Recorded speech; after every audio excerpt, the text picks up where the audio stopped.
Welcome to episode 92 of the Wilderness Podcast. Yeah, that's right, baby. We're halfway there to 99. Oh, yeah. I'm Dilz. With me, as always, is Deagin. Hey, how's it going? So this week, we're going to be talking about some more changes for Theater of Blood. We've gotten some updates on Rune Fest, that's kind of just around the corner.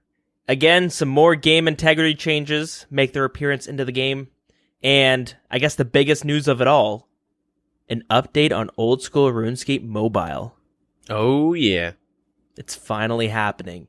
Not just that, we also have some more information on some past contest winners and issues with them receiving their prizes. So before we get into that, let's get into what you did this week.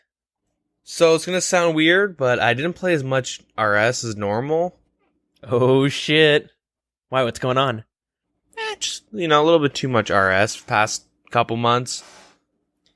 I compensated by starting to do farming runs again, so... Right, you were talking about your farming runs in the past. You're doing magic trees? No, I'm just doing herb runs.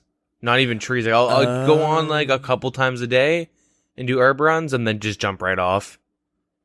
And then I'm flipping in between, but I did do some stuff still, just not as much. So I got my 85 crafting goal.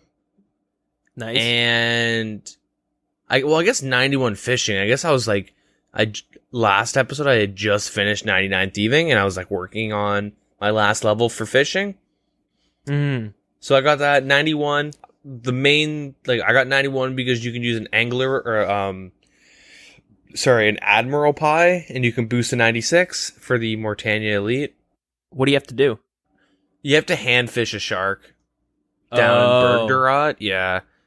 Gotcha. Okay. That's what a weird diary requirement. Yeah.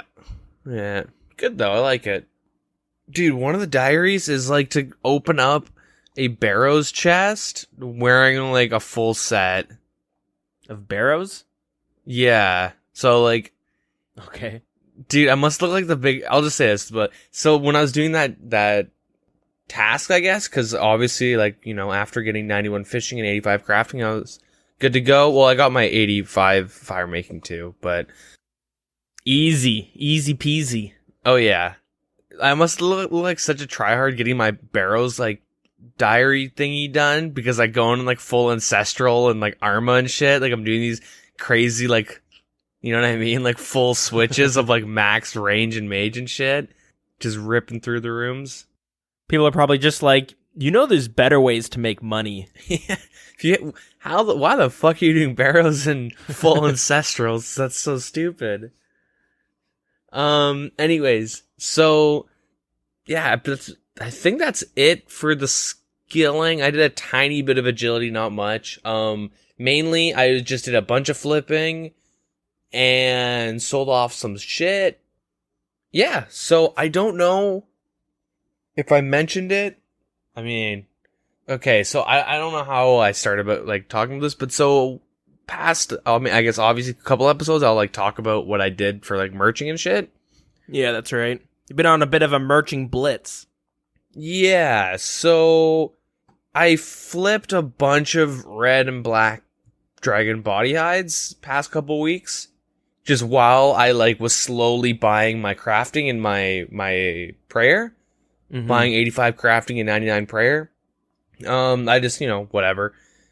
Was flipping those bodies, and then around when Theater of Blood came out, I mentioned, I don't know if I think I did, where a bunch of the Chambers of Xeric, supplies just dropped heavily. Yeah, because everyone's trying to get rid of their little stockpile that they're kind of collecting. Because I assume most people do what I do. You kind of do a bunch of Slayer tasks, you do a bunch of bossing or bunch of raiding, and you have one tab you just collect all the resources in. Because it's kind of satisfying to get a 10 mil stockpile going, sell it all off, opposed to selling it after every run and only making a couple 100K. Yeah. So one of the things I bought, I don't know if I talked about it, was dynamite. Bought it around 300 gold during the crash. I bought 9,000-ish total for 300 gold each. And I bought that, I bought this around Theater of Blood. because I'd noticed, when I was trying to sell my tab myself, nothing was selling. And I think I mentioned I might have mentioned I did like mahogany planks and stuff. Anyways, I noticed the price of dynamite were kind of where I wanted them to be, so I went and sold them off and made like 3 mil off of that, which was nice. But I probably had mentioned that I was holding those a while ago, so that's not relevant. I did some stuff that was actually like more relevant, I guess. And I didn't even think about it. Someone in the CC made an offhand comment. I was like, dude, I'm stealing that idea. And thank God, because he told me, he's like, dude, I'm just going to go buy a bunch of ether. I bought like a shit ton of ether for like 80 GP each. So he bought like 30 or 40K for 80 GP each. And it's a good idea because I looked at the polls and like all the weapons are passing. Like the amulet wasn't passing at the time. Yeah, neither is the ring. Yeah. But like, yeah, I don't know what the status of the items right now, but the weapons seem to be like, okay, yeah, they're going to get in the game. So I went and bought like 100,000 for 100 to 102 each. And then sold them off for 150 to 160 each. Okay, so how much profit is that? Decent amount, like what, 5 mil? Or something like that? I don't really remember. I'm pretty tired right now. Yeah, it was nice. It's hard to keep track because I have like a lot of things that I'm flipping around at the same time. And math is really hard for me. Clearly. Good for calculators. Like around 5 mil. I did some other flips too. Shit. Oh, I also did bracelets of Ethereum. I bought them for like 1K under elk and sold them for 2K over. I bought 500 of those. So I made like a little, like around 500K to a mil off of that as well. I think that was it for that. I bought some random resources that like the Reb Caves guys drop. And then sold them for like a little bit, but nothing like too special. Mm-hmm. But yeah, I think that's kind of it for my flips and whatnot. And I just kind of like did a little flipping, did my skilling, got my Mortania Elites done, which kind of got me to start my me doing herb runs again, because the main like Mortania Elites are really nice because you unlock the Harmony Island herb patch. Right, another herb patch you can use. Yeah. So I think there's a total of 7 once you've done My Big Arms Adventure. Is that the right quest? Yeah. My Big Arms Adventure, and then with the Mortania Elites, you get the other one too, yeah. And then also you have the one on Zaya in the Hasidius house. Once you get like 50% favor, 50 or 75? 50%, yeah. 50%, yeah, you get another one there, which it's pretty close to a teleport if you have Zarek's Talisman. You have it, but at 50% it gets auto-protected. Like, you don't have to pay to protect your allotment or your herb or anything like that. Yeah. Damn. So yeah, you get a total of 7 herbs, which is crazy. So I was doing that. Pretty nice. I guess I should mention, so before I started doing my herb farm runs, I like to use lunar spells while I'm doing that. Fertile soil and whatnot. See, I always use the Arceus spellbook because you get this revive patch spell, like your farming patch. You get like a 75% chance of reviving them, but I have a bunch of fertilizer stockpiled with the little leprechaun, so I can just use those. But this way, I don't know, if one of my because I don't have any of my patches being protected, I just find it, to me, I find it kind of pointless. It's kind of a pain in the ass. And they barely ever die, and if they do, I just try to revive them. Yeah, there's some math behind when it's worth it to protect your stuff, but I think it only applies to trees. It's pretty much never worth it to protect. Unless, I guess if you're an Iron Man, maybe it's a bit different if you already have the supplies, but... Oh, yeah, for sure. Especially with Ultra Compost, the new one that came out with Volcanic Mines, you don't need to protect them at all. Yeah, and I'm pretty sure that compost allows you to get 1 additional herb when you're farming that patch. On the topic of that, I went and did some Volcanic Mine to get that spell. So my fertile, because as of right now, if you don't have the upgrade, I guess, unlocked, you just do super compost as a fertile soil. And if you get the Volcanic Mine upgrade, I guess, you get the ultra compost, but you also need to bring 2 volcanic ash with you. Interesting. Yeah, so it's really nice. How is Volcanic Mine? awful. Really? I can confidently say that they did not think this minigame through. Or, dude, it's fucked. Okay, so I've obviously, hey, I'm gonna go do something I've never done before. Gonna go look up a guide, and then I find Wooks' guide, and it like explains these are all the methods. And there's like 4 different methods: easy, medium, and hard method of like how you do it. The main thing is that you're micromanaging the like pressure levels of 3 vents. Okay. And you put a rock on or mine the rock off if you want the pressure to go up or down. And then in between that, you're mining a rock that like rolls down. And I never finished it because I'm in solo and I could not find any groups, not even in like the main world. So I'm just Really? yeah. So I'm just soloing it. I'm not going to go find a CC that's like, some random dude and then like, hey, anybody want to do Volcanic Mine? Like, it's actually not worth the effort. Because you get, like, nothing out of it. That's kind of a shame. I've heard people say it's fair experience while being super AFK. See, the issue is that the more you AFK, the more likely your team doesn't want you to do it with them anymore. Because while you're AFK and getting experience, they're running around doing all the shit for you. So if you're doing it solo, you can't AFK it. No, you can definitely AFK for, like, 30 seconds at a time and stuff, but... Yeah, so anyways, I wasn't really there for experience. You can get upwards of like 80k an hour. I think like 99 in solos. But I was getting near like 40k because the method. So listen how weird this is. So if you're doing it solo and you want to get the most experience per hour, you have to unlock like a large water vessel. And so your main way of transportation, the main way of like moving around like the area is like, you have to use this water vessel on lava and create little stepping stones that you just kind of like run across. Right, yep. So in solos, you have to do this really fucking weird method to get the points because you run out of water if you try doing the minigame proper in solo.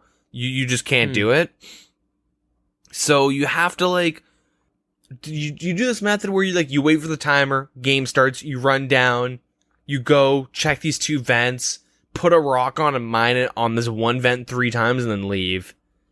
And you get 12k points an hour doing that and you need 10k to buy the vessel. Okay. And then you need 40k for the volcanic mine thing, right? So in my head, I'm like, okay, so I just do an hour of that, 12k an hour, that's fine. You know what I mean? Do like a little bit under an hour, get my vessel. Then I'm going to go and look up the actual way of soloing the minigame. So I look it up, and I'm like, okay, that's easy enough. Do that for like an hour or 2. And there's no way of like actually knowing how many points you have unless you trade the vendor guide that's like outside of the minigame, which is like, it's really dumb. I want to see how many points I have in total. Yeah, it's weird. And after like an hour and a bit, I got like 3 or 4k points. I was so fucking pissed. I'm like, what the hell is this? So I start looking around and it's like, no. You play the minigame for experience, but if you actually want to, you try to beat it, but you can't because it's solo. And you do that if you want experience.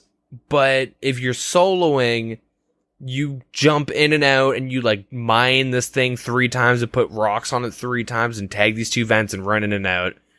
And you just do that, and it's so super boring. And anyways, sounds confusing. I don't understand at all. It's not that. It's so mind-numbingly boring. It's just like you watch like Wooks' like little video on how to do it, and you're like, oh, that's it. Okay, that sucks. Yeah, it's super boring. And then I found when I was trying to like solo it, like before I knew how bad of points it was, when I was like just doing the experience method, I guess. I noticed that so the main thing with the minigame is that there's like a mine stability percentage and that like goes up or down depending on how you're doing with like the pressurizing of the vents. Because like the method I was doing, which is the most common, you only micromanage 2 of the 3. So there's some RNG to it where, there's actually a decent amount of RNG in the minigame. But if you're solo, it's going to affect you. If you're in a group, it's not. But yeah, sometimes you have to leave early, and I've had it where like instead of like you dying when it hits 1%, I've died when it hit 30%, and then the mine collapsed, and I had like 4 minutes on the clock still. Like, there's just so much weird shit. Like, I hated it. It was like 5 or 6 hours of like, it felt like teeth farming. That's what it felt like to me. Teeth farming sucks. It's not. I mean, it does suck. It's awful. I got my farming outfit at teeth farming, and it was brutal. It's kind of like pest control, where the first run you're like, oh, this is all right. This isn't too bad. I don't mind this. The issue with it is you have to put in so much time to actually get something out of it. But the main thing is teeth farming, you can turn your brain off and you're fine. And you can like sit there and constantly run through the motions. And then every 30 minutes, you just run in and out of the room and get your seeds again. You know, like you deposit and go grab more seeds. With Volcanic Mine, you jump in for like a minute, do some random ass shit where you're like putting boulders onto a vent and then instantly mining them. Like, it's just dumb. And then you jump out. You have to you can't teleport out. You have to run in and then like whatever. A lot of running around and then waiting too. You have to wait for the minigame to start as well. Because you're like leaving it. I don't know. It sucked, but I got the spell, so that's okay. That's pretty brutal.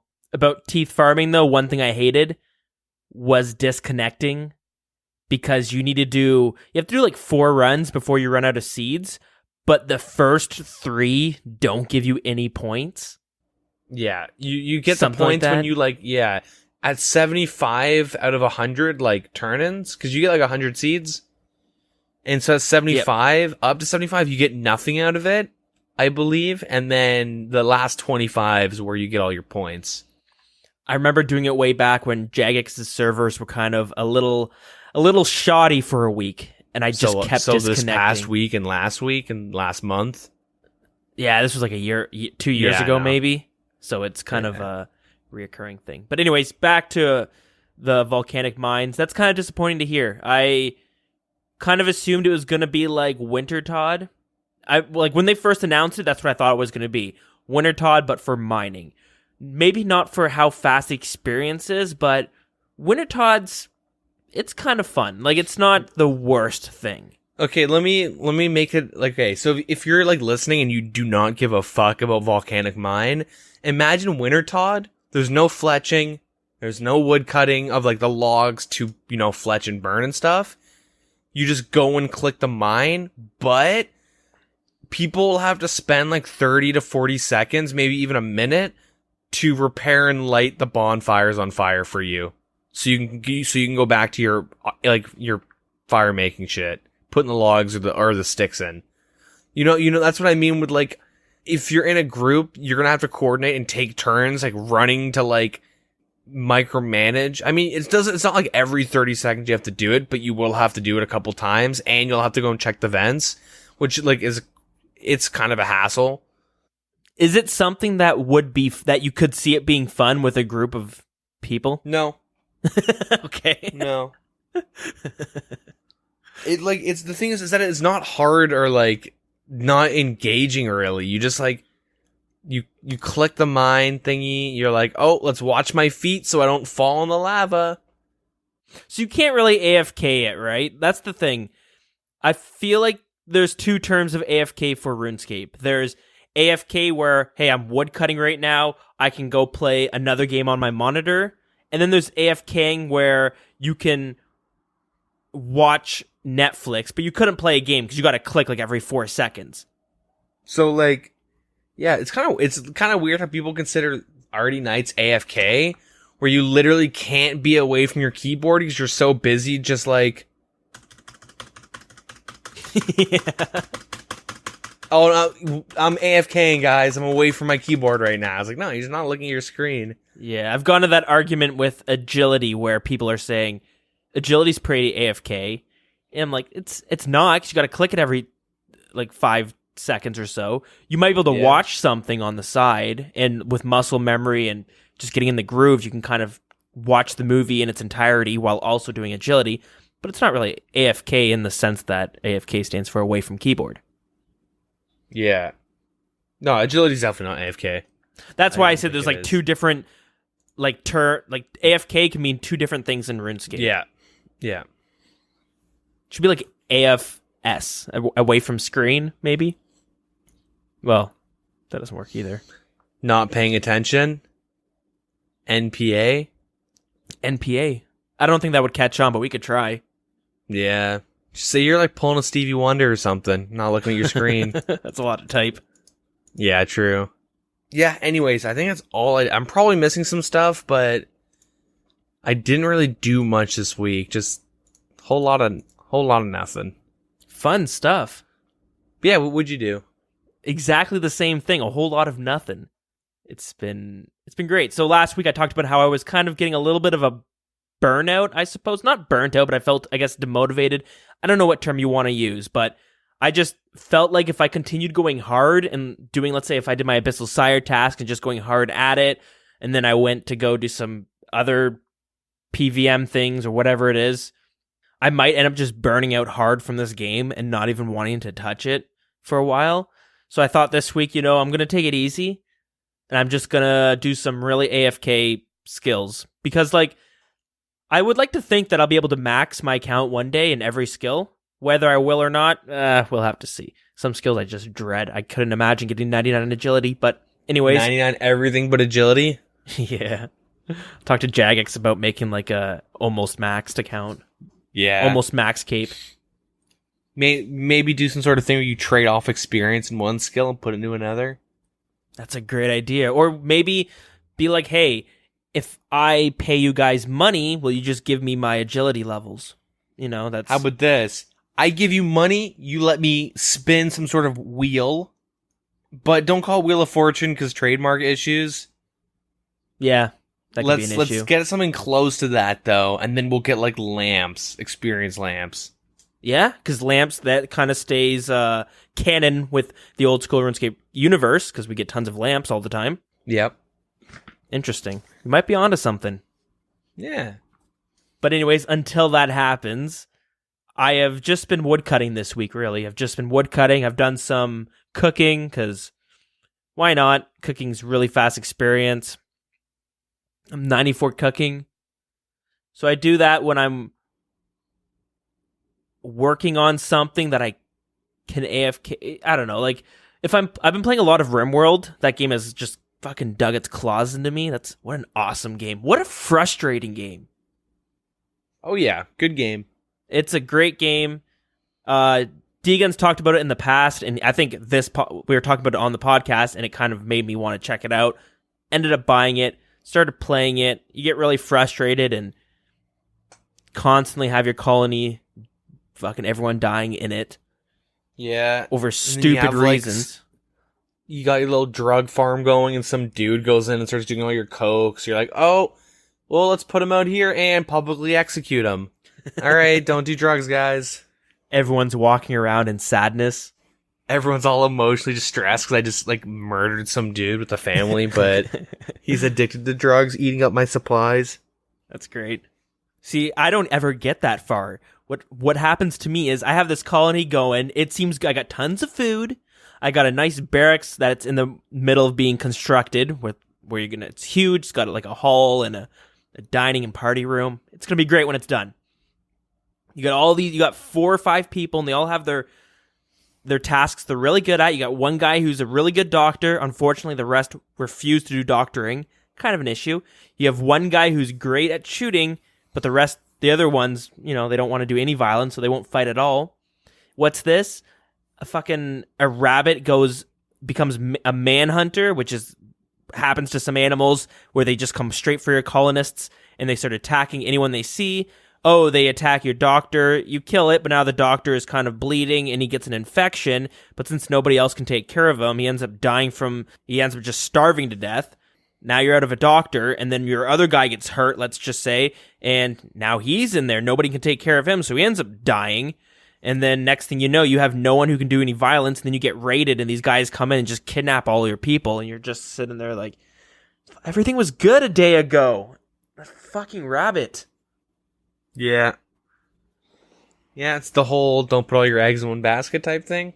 I guess. See, what you have to do is when you capture people and try and interrogate them, if they don't submit, what you do is you gotta have one jail cell connected to your freezer, and so you have the AC blowing hot air into one tiny room and you put them in there and you just let them cook, and then like you wait a little bit till they're almost dead, or they're passing from heat stroke, and then you like take them out and nurse them back and do the process all over again, or you just kill them. Yeah, dude, you gotta do what you gotta do. See, then again, I did it all wrong. I was gonna say I'm afraid of having prisoners because I did it before, but I made these prison cells like super. They were basically isolation chambers. All of them were, and I was thinking of making a colony that was gonna sell slaves. So I had like 4 dudes pinned up in this like 1x2 cell that had no heat, no AC. You just slept on the ground. It didn't really work out too well. Yeah, they weren't too happy. Yeah, I can see where that's going. Well, I would try to like get them, like you can talk to them and charm them into your colony. But then I just looked at their happiness and stuff. Their happiness, and I was like, "Ooh, that's dark. This guy's damaged. I don't even want to try it." And it becomes this cycle where like you're afraid to let anybody into that chamber because he might just attack them because he's going crazy with no light, nothing. Yeah. I find when I play that game, no matter what I do, I end up just selling a lot of drugs. See, I want to get there, but I just keep getting raided.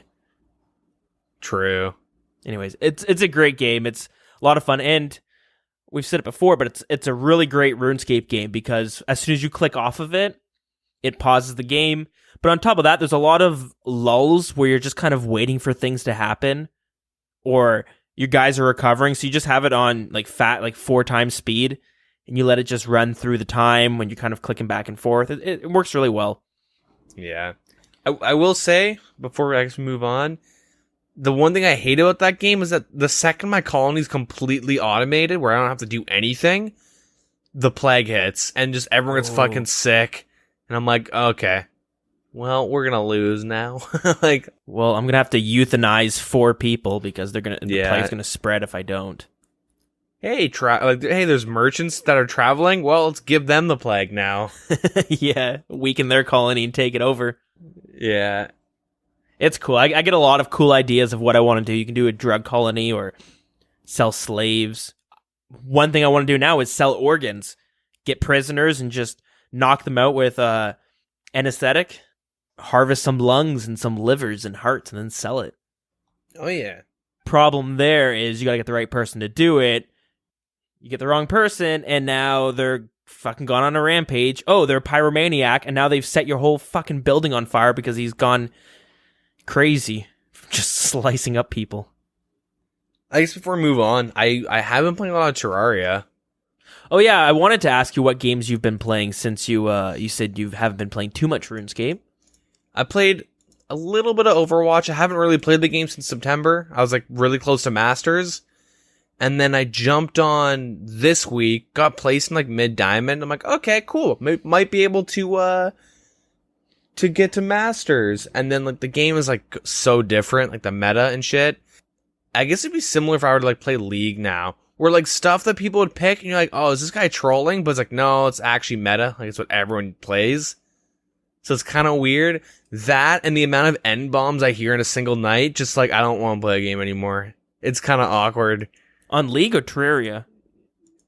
Overwatch. Neither Overwatch. Why was I thinking League? I guess because you just mentioned it. Okay. Yeah. I've never played Overwatch.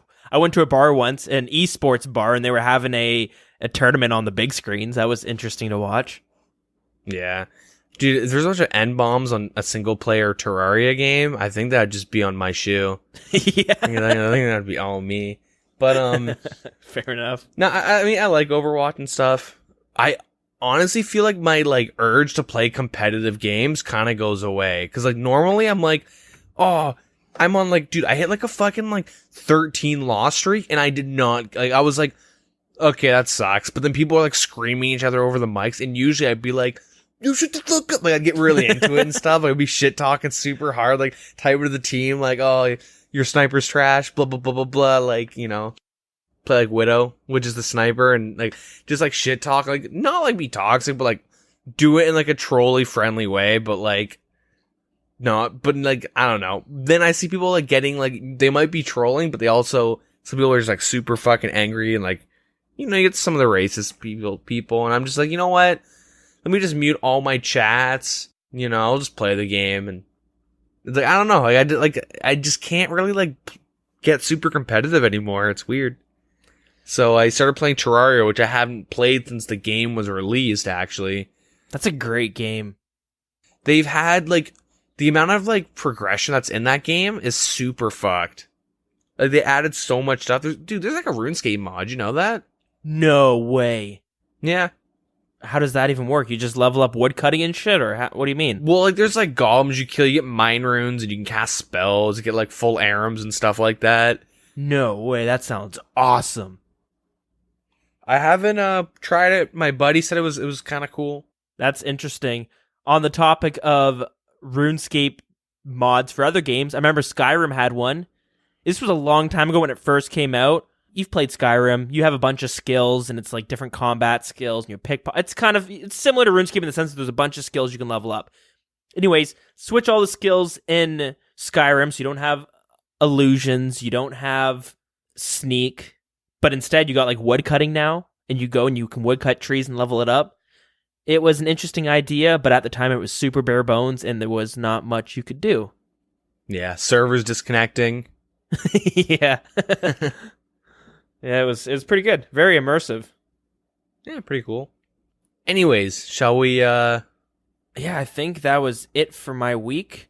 Well, actually, I got one more thing to mention on the topic of merching. Way back when you had brought up your little merching spree, kind of got me interested, so I started looking at some items. I have one item with a bunch of money locked away. Not looking good. I'll just say that right now. It's not looking good. But we're gonna hold out for a while. We'll see how it goes. Yeah. But another item that I bought into was uncut onyxes. Yep. I bought like 10 of them for 2.8 mil each. What was your reasoning for that? I had a reason. I don't remember what it was. I'm trying to think now. I think I had a reason. I might have just been looking at random items. Okay. Maybe somebody mentioned something that, oh, Furies, I've dropped a bunch. And I was like, Furies, Onyxes, let's do it. I can't remember what it was. This was a few weeks ago, maybe even over a month. But I bought about 10 of them for 2.8 mil because I looked at the margins and they were around 2.9 when I put the offer in, and then I just waited a while and then I bought them all. Yep. And they sat in for like a month, but they sold this week. I put them into sell for 3.2 mil. Got 400k from each of the onyxes, which is like 4 mil after selling all 10, which was nice. Yeah, it's good. So it's not bad. You just got to look for an item and watch the waves and be like, oh, what was that 3 point? You got to find an item that you know won't ever drop too much. And I figured the onyx probably won't drop ever. I don't think it'll ever stabilize at a lower price because, I don't know, Furies are kind of sought after, especially because of Zenite. Yeah.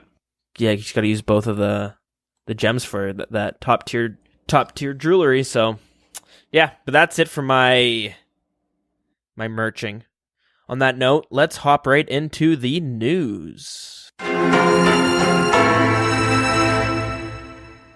All right, so the first thing we get to talk about is the Theater of Blood entry mode poll blog. Fun.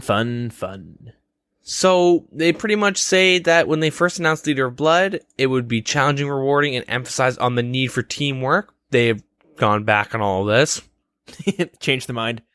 They thought, that was a great idea, but let's, I guess we're kind of bored of watching the groups. Let's see how solo players can do it. Keep in mind, I'm paraphrasing because I'm pretty biased against this, but they want to change Theater of Blood in terms of difficulty and group size requirements, so they want to take out the challenge aspects, and the need for teamwork, but they want to keep in some rewarding aspects. Mm-hmm. Yeah, so the current average is 1,500 unique players doing Theater of Blood per day, and they thought that was a little bit too low. They want people to be participating. Interesting. Okay. Well, they don't want to devalue the people that have already put in time. Funny enough, I have some people that are like, we need more people doing Theater of Blood. There are some content creators / streamers / well, I guess that's it. That are also in the same mindset, like Cloud Badass. I know his Discord / CC. He's teaching people how to do raids. Yeah. Okay. So there are people actively trying to get more people to do it. So I guess people do agree not enough are doing it, but they want to do entry mode. And I've bitched about this heavily in the past, how dumb this is, but this is kind of what they want to do specifics. This is what it's put in the poll and has potential to go live. So entry mode is aimed at any group of 1 to 5 players. 5 is the max. All encounters will be rebalanced to be aimed at lower levels with less expensive gear. And they're thinking around 100 to 110 combat. I'll complain about that in a second. Yeah, let's go through all these, then we'll go back, touch on what our thoughts of each of them. Yeah. The health of the monsters found will scale to suit the team size. This would work for all team sizes, including solo and duo. Because, in non-entry, it only goes down to 3. Gotcha. That's what I specify. Where possible, the same encounter mechanics found in Theater of Blood will remain for entry mode. Some tweaks may have been made to allow for solo play. They have cut the gravestone cost in half from 50k, which it typically is 100k. The only unique items that can be rewarded from the entry mode are the Avernic hilt and the Justisar, Justicar, Justin's car, whatever you want to call it. Justin's car sounds good. Yeah, the armor. So the chance an Avernic hilt and the Justisar armor in a team of 3 to 5 players would roughly be 10 times rarer than the Theater of Blood completion. The chance of obtaining the hilt and the armor when solo or duo would be even further, and yeah.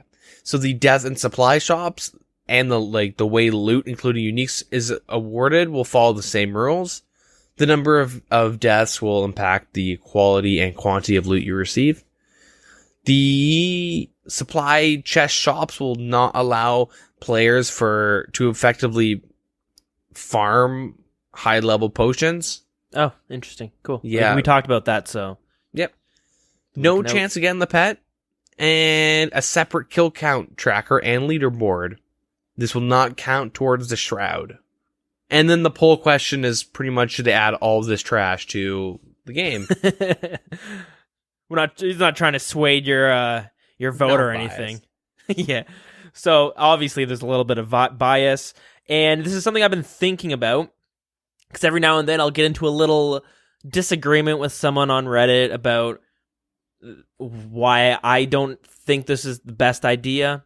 And there's a lot of people who are for it. There's also a lot of people who are against it as well. But it just got me wondering, why me as an individual isn't really a fan of this, even though I can't do, not that I can't, but I just don't do Theater of Blood right now. I don't do any PVM, but even if I did want to do it, I'd be kind of struggling with the gear that I have.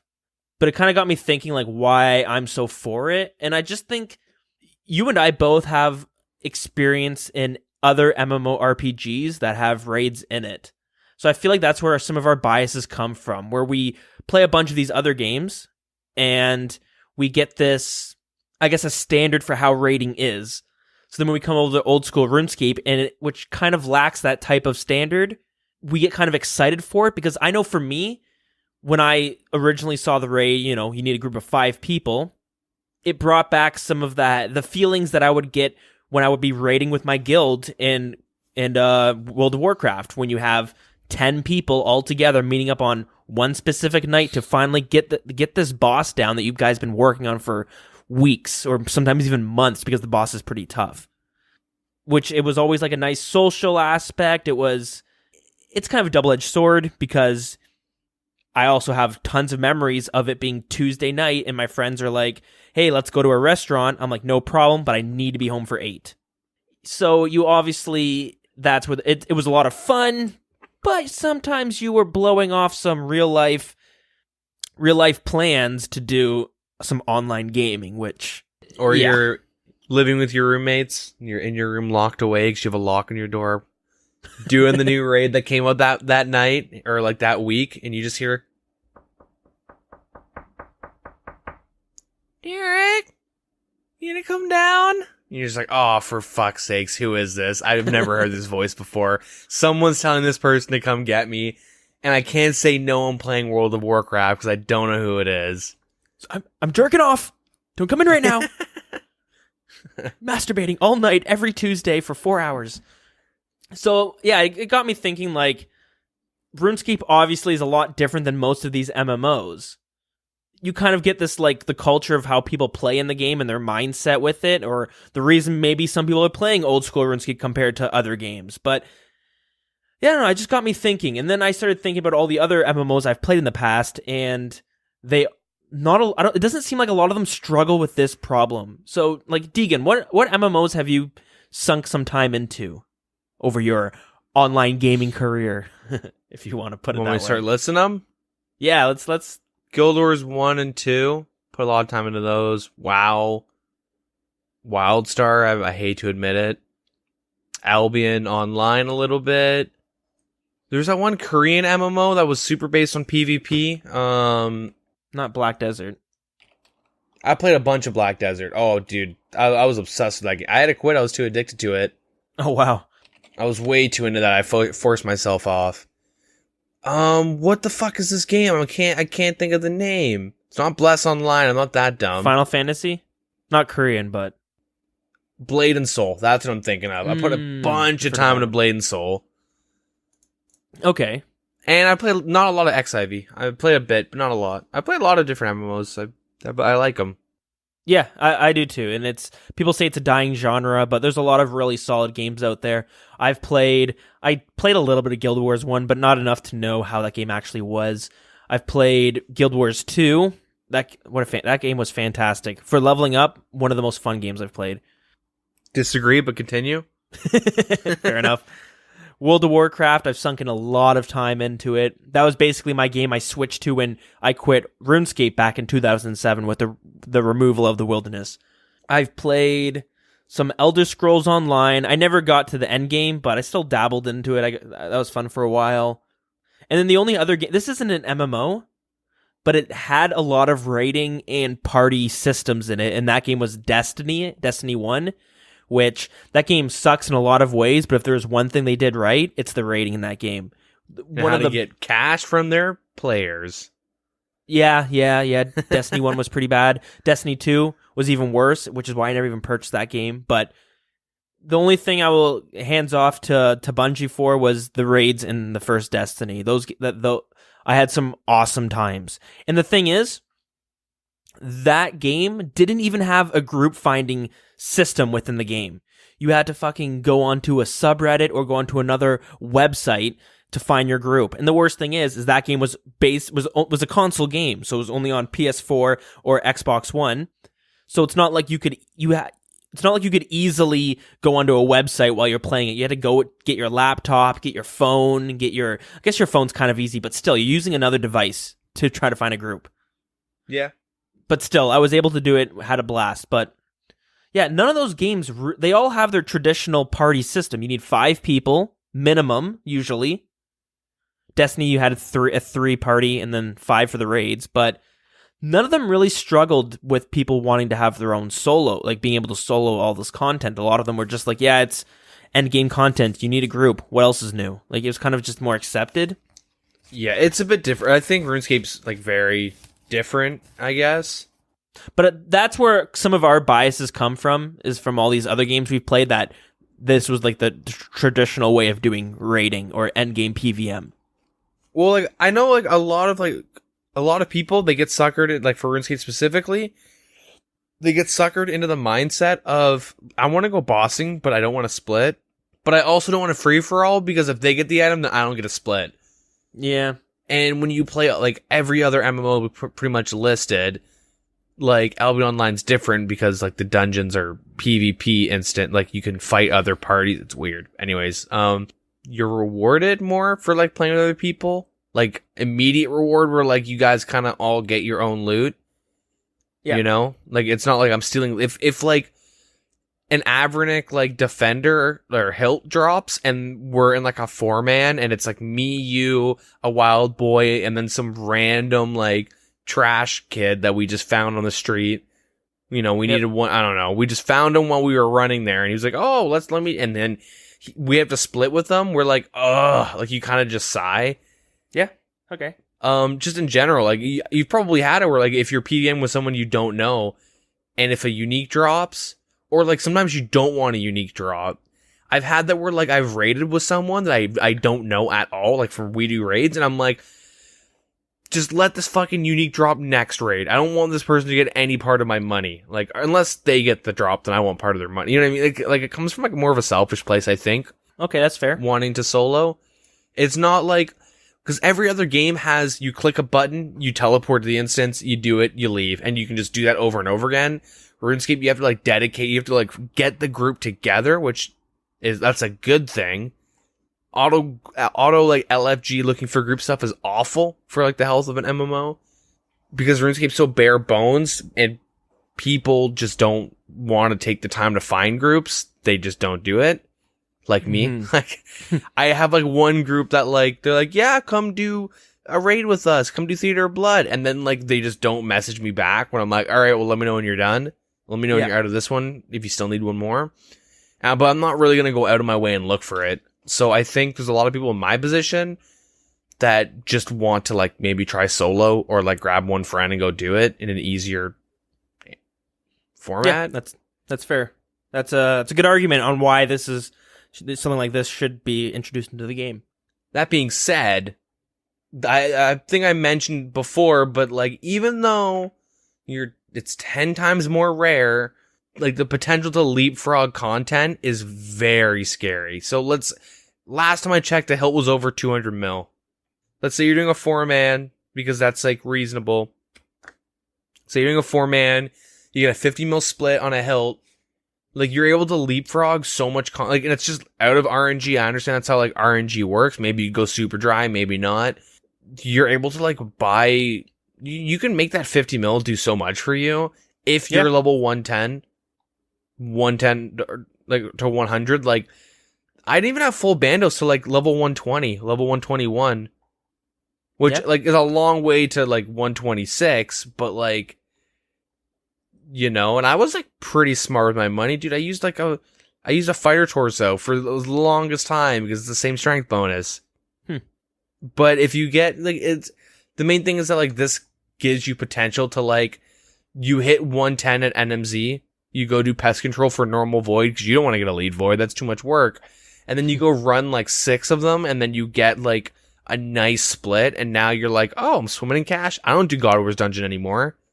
And there's so much gameplay that you just kind of skipped out on. See, that's also a good counterpoint, because around 100, 110 is kind of when you start getting groups together for God Wars. Yeah, God Wars and Wilderness bosses, all that. That like usually like I noticed like between 100 and 110, I end up deleting them all sadly because they all quit or started asking me for money or some shit, or they just like stopped leveling as fast as I did and I could never play with them. But that's where I made most of my friends like organically in the game. Yeah. Like you would need people to go do PVM, and then you're like, we're the same level, let's go learn Sarah together. And then you would go and just like do some Sarah or some shit, right? Oh, let's go do this boss. Like you're like, we now have the stats and the entry level gear. Let's just, and you could just find a lot of people to do that. I guess it could be the same with Theater of Blood in terms of like that, but you're still skipping like a lot of like, I don't know, good times, I guess, good content, I should say. Yeah, obviously we don't know how this is going to be implemented or how people will fare in it, but let's just pretend a group of 5 people or 100 110 are able to reasonably do it after a few attempts. Why would you go to Bandos for that, with that group of, maybe go to Bandos if you can only find a couple other people and you don't want to do, you know, this entry mode with a group of 2 others. So 3 of you might just go to Bandos instead, but okay, well how about this? So last time I checked, talking to my buddy who like spams a bunch of Theater of Blood and talking to his friends, they all averaged around 10 mil an hour doing Theater of Blood. Keep in mind, they're like max level with max gear. Like they're shredding. Like they're not like putting around. Like they you know, they're whipping out the T-bows and stuff. But and you're also waiting. You still have to wait for all the items to kind of settle to where they're going to stay at. But like, you know, even still though, they're still pulling. Like when I was talking to one of them last night, they're still pulling close to 10 mil an hour because like it's fast. Anyways, so you know, let's just say it's like 800 to 900k an hour, or like maybe 700k an hour because you don't have a T-bow and stuff, and you're in entry mode because, you know, 10 times less likely to get a unique, even though that's not really how it works out. But we're just gonna pretend because like it's gonna be a bit more than that because I don't think I guess like the alkables, like the random shit stuff that you get, like the filler loot till you hit the uniques. I think that's all the same. They don't talk about nerfing it, and I know you can get some like nice GP out of that. Oh yeah, I always thought it was just enough to tie you over till you get something. It's nothing that it's better than like Chamber of Xerix. Like Xerix, like really that ties you over. You're happy with 450k. Like I'm pretty sure you get a lot more than that if you're like competent, not dying and stuff, and doing well. Interesting. Okay. The main thing is that the entry level to do this is lower than Xerix. You don't need 78 Herblore. You don't need the elites done. Well, you don't need elites done to like the elite Western. That's what I mean when I say elite. Or sorry, the hard. My bad. The hard Western diaries for the elite void. The gear you don't need the same. You bring like a DDS as a spec weapon. Have salve amulets, extra salve, like just the enchant on imbued. Have extras you can drop. Like the gear you bring into this is like not actually as much as like Chamber of Xerix, which is weird. Yeah, that's true. And they did mention that they don't want it to be progression, but this kind of takes out the need to do Chamber of Xerix, especially with no scouting, especially where teams are pulling 3-mans on normal, and they're all like 3-mans in the current state. All Iron Men are pulling like sub 30, like every time. Yeah, like it's quick. It's really really quick. So I don't know. I'm kind of worried because there are like a lot of nerfs in terms of like the health, and they don't specify what kind of with like less expensive gear, but entry level gear for Theater Blood is void. So maybe they refer to like they're gearing it towards like a level 105 with just regular void. Is that fair to assume? It's hard to say. It really is, right? Because yeah, I don't know. It worries me. I know like it's entry mode and stuff, but I don't really think you should be making any money. I think it should literally be a thing where like, yo, can you teach me how to do Theater of Blood? Yeah, let's jump into entry mode. Yeah. Or like, let's say, like me and you, both about in the 120s, we get a group together and we want to try Theater of Blood, but we're like, we don't want to die a bunch. Let's go learn the mechanics in entry mode, and then once we can do that, then we'll go to the actual mode and actually make some money. Yeah, exactly. Yeah, I don't know. I think it's super weird. I know Rs3 is like practice mode and stuff, but I don't know. Like, this wasn't a thing for Chamber of Xerix. I think the problem is that a lower level group can do Chambers of Xeric, and no matter what, they can complete it no matter how many times they die. They don't have to restart it over and over again. You also don't lose any money, right? Yeah, except for the does resources. Scale, I guess that does make sense, but because Ulm, like I said last week or the week before, Ulm is a very hard fight. I brought 2 guys in there, or 3 guys, just kind of teaching them the raid, and it kind of reminded me of my first times doing it and getting my ass absolutely handed to me. Because what endgame content would be before Ulm? In terms of difficulty? Yeah, Zulrah? Yeah. Like mechanic-wise. In terms of difficulty? Yeah, I think Zulrah is like the hardest, I guess. I don't think there's any boss that's actually like Zulrah's not even hard. It's just you don't memorize and you don't know what's coming next. That's what makes Zulrah hard. Like, bossing it in general, like the whole process of it is like learning how to do it, and then you autopilot until you're done with the boss for good, pretty much. But like Ulm is a huge leap forward to any of the PVM content we've seen beforehand. Like there's just so many mechanics to look out for. It's very tough. But that being said, a group of, me and then 3 other guys who had never done it before, no matter how geared you are, and no matter how many videos you're going to watch, you're going to die a bunch your first fight. Since you have not much to go off, like experience-wise when it comes to that type of bossing, there's no other boss that can kind of get you ready for that type of stuff. It's really fucking hard. Yep. You're constantly looking out for shit and changing things and eating between hits. You have a lot to pay attention to. The difference is, you can die 10 times, his health stays the same, eventually you'll get him down. So it's a lot easier, whereas Theater of Blood, let's say you finally get to the end boss and she one bombs you. You gotta start all over again. You can't keep going at that boss and learning the mechanics and just kind of pushing through it. You have to do it all over again. And you're gonna have to beat every boss flawless at some point in order to finish the raid. Not flawless, but you know what I mean? Like, you don't have as much of a safety net as you do with Chambers of Xeric. Yeah. I'm just wondering, like, what's next? Are they going to have the loot shops? They're going to change the reward stuff to, like, now you see part of, like, what you're getting at the end. You know what I mean? Like, you're getting incremental drops and stuff.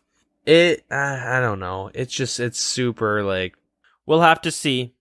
The one thing I'm, like, trying to worry about is that, like, I don't want to sound super gatekeepy and stuff like that, being, like, you should really be at, like, high level with, like, all, like, this, and this done before you should be allowed to do that. Like, I don't want to sound like that kind of a person.